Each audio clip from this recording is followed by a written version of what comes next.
ഈ സിനിമയുടെ സമയത്ത് ചില സാധനങ്ങൾ ചില സീനുകളിൽ ഈ ഹനീഫൊക്കെ കൊണ്ട് കൺക്ലൂഡ് ചെയ്യുന്നത് ഭയങ്കര രസമായിട്ട് തോന്നുന്നുണ്ട് ചോദിച്ചിട്ട്. അതായത് ഈ ചിറകൊടിഞ്ഞ കിനാവുകളുടെ കഥ ശ്രീനിയേട്ടൻ പറയുമല്ലോ, ഒരു പാൽക്കാരൻ എന്നൊക്കെ പറഞ്ഞ് അദ്ദേഹം വളരെ ഇമോഷണലായിട്ട് ഇത് പറഞ്ഞിറങ്ങുമ്പോൾ ഹനീഫൊക്കെ തീർന്നോ എന്ന് ചോദിക്കുന്നുണ്ട് സൈഡിൽ നിന്നിട്ട്. ആ തീർന്നോല്ല, ഇത് അത്രയും പറഞ്ഞത് കംപ്ലീറ്റ് നശിപ്പിച്ച് കളയുകയും അതിൽ തന്നെ ഈ ഇന്നസെന്റിന്റെ അടുത്ത് വന്നിട്ട് അറിയാത്ത സാധനത്തിനെ പുച്ഛം കൊടുക്കുന്നൊക്കെ അയാൾക്ക് മറ്റേ കട്ടിലേനാണ് ഏതാ സുപ്രപഞ്ചക്കട്ടിലോ ഒന്നും ചില സാധനങ്ങൾ പുച്ഛിച്ചില്ലാതാക്കുന്നതിലും വലിയ മിടുക്കുള്ള പരിപാടിയാണ്. പെട്ടെന്നില്ലല്ലോ മോളിൽ നിന്ന് വീണ് താഴെ വന്നിട്ട് മന്ത്രിസഭ താഴെ പോയത് വായിക്കുന്ന ഒരു ടൈമിങ്. ഹനീഫ് ഖാ പുലിവാൽക്കലിയാണ് ഷൂട്ടിങ്ങിന്. അപ്പോൾ കുറച്ച് നേരത്ത് ഹനീഫ് ഖാൻ കാണാനില്ല. അപ്പോൾ ഞാൻ ഷാഫിനോട് ചോദിച്ചു, എവിടെ പോയി ഷാഫി? ഹനീഫ് ഖാ ഹനീഫ് ഒന്ന് ബാത്റൂമിൽ പോയേക്കാണെന്ന് പറഞ്ഞു. ബാത്റൂമിൽ പോകുന്ന വെച്ചാൽ ഒരു മണിക്കൂറോളം ആവാറായി. അപ്പം എന്നോടൊരു ഫോൺ വന്ന് നോർത്തിൽ നിന്ന്, അവിടെ എന്തോ ഉദ്ഘാടനം നടക്കുകയാണ്. ആരാണ് ഉദ്ഘാടനം? കൊച്ചിൻ ഹനീഫിയാണെന്ന്.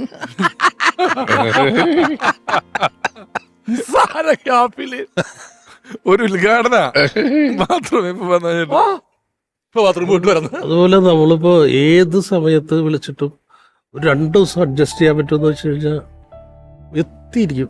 കാരണം ഞാൻ ഇപ്പൊ റാഫിക്കയുടെ പടം ഉണ്ടല്ലോ, എന്താണ് നിങ്ങൾ മൈക്കിൾ ജാക്സനൊക്കെ ആയിട്ട് ചതിക്കാത്ത ലൊക്കേഷനിൽ ഞാൻ ചെന്നപ്പോ ഹനീഫ് ഖാൻ നിൽക്കണോടെ.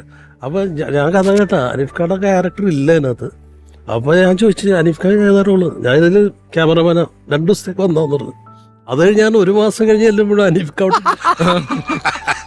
കാരണം ഇവരത് എഴുതി ആ ക്യാരക്ടറിനെ വളർത്തി ത്രൂ ഔട്ട് ക്യാരക്ടറായത് അല്ലേ? ക്യാമറമാനാ. അതെ, ആദ്യം ആ ഡാൻസ് ഷൂട്ട് ചെയ്യുമ്പോ നിങ്ങൾ തീരുമാനിക്കും എന്നിട്ട് ഞാൻ ഷൂട്ട് ചെയ്യാതൊക്കെ പറഞ്ഞിരിക്കുന്ന ക്യാമറമാനാ. പിന്നെ ഈ പുള്ളി വന്നിട്ട് പുള്ളിയുടെ ഒരു ഗെറ്റപ്പ് ഫിക്സ് ചെയ്യും. വിക്രമക്കുറുപ്പ് ഇങ്ങനെ മീശ, പിന്നെ ഇവിടെ ഒരു വേറെ 2 മീശ, എന്നിട്ട് അതിനകത്ത് കൈ എന്നിട്ട് തമാശ കിട്ടും. എനിക്കിടെ ഇവരുടെ കുപ്പി വീണ് താഴെ വീണ് പൊട്ടും. അപ്പൊ എസ് ഐ ആണല്ലോ പുള്ളി. അപ്പൊ എന്താണ് ഇത് എന്ന് ചോദിക്കുമ്പോൾ പറയും, അത് മൂത്രം ഒഴിച്ചാ പേടിച്ചിട്ട് മൂത്രത്തിൽ കല്ലെന്ന് കേട്ടിട്ടുണ്ട്, എന്താണ് ചില്ലത്. ഇത് പറയുമ്പോൾ തന്നെ നമ്മൾ ഉറപ്പായിട്ടും പറയേണ്ടുന്ന ഒരു ക്യാരക്ടറാണ് എൽദോ എന്ന് പറയുന്നത്. കാരണം ഈ എൽദോ ഈ ഞെട്ടുക എന്ന് പറയുന്നത് ഇച്ചിരി സ്വാഭാവികമാക്കാൻ അത്ര എളുപ്പമല്ല. അദ്ദേഹം ഇങ്ങനെ നടന്നുകൊണ്ടിരിക്കുമ്പോൾ ഇങ്ങനെ തിരിഞ്ഞു നോക്കിയിട്ട് ഒരാൾക്കൂട്ടം കണ്ടിട്ട് രണ്ടാമത് തിരിഞ്ഞു നോക്കിയിട്ട്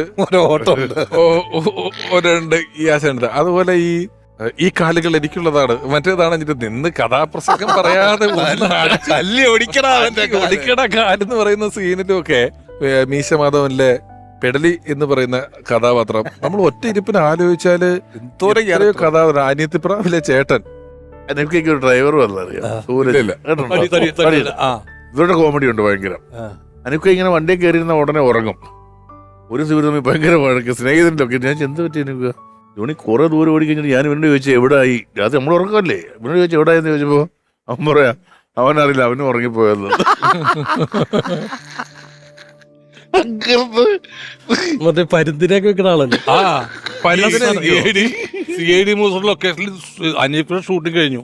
അനീഫ് അവിടെ ഇരിക്കാണ്ടാ. ഞാൻ പറഞ്ഞു, നിങ്ങളുടെ ഷൂട്ടിംഗ് കഴിഞ്ഞ നിങ്ങൾ പോണില്ലേ? ഇല്ല, ഡ്രൈവറുടെ ഷൂട്ടിംഗ് കഴിഞ്ഞിട്ടില്ലെന്ന്. അങ്ങനെ ഡ്രൈവറിന്റെ നല്ല ഡ്രൈവർ ഡയറക്ടർ ആയിരിക്കുമ്പോഴാണ് എന്റെ കല്യാണം. അനീഫ് ഖാൻ തലേദിവസം വന്നു, കല്യാണത്തിന് വന്നു. തലേദിവസം പുള്ളി ഒരു പാട്ടും പാടി. പാടുവോ അനീഫ് ഖാൻ? പിന്നെ അത് ഞാന് നമ്മള് വീഡിയോ എടുത്തിട്ടുണ്ടായിരുന്നു, സൂക്ഷിച്ചു വെച്ചിട്ടുണ്ട്.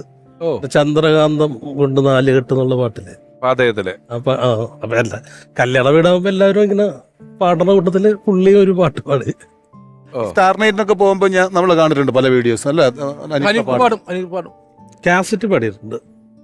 എൻ്റെ അറിവിൽ എൻ്റെ ഫാദറിലോ മാപ്പിളപ്പാട്ടൊക്കെ കമ്പോസ് ചെയ്യുന്ന അതിനകത്ത് പാട്ട് പുള്ളി പാടിയിട്ടുണ്ട്.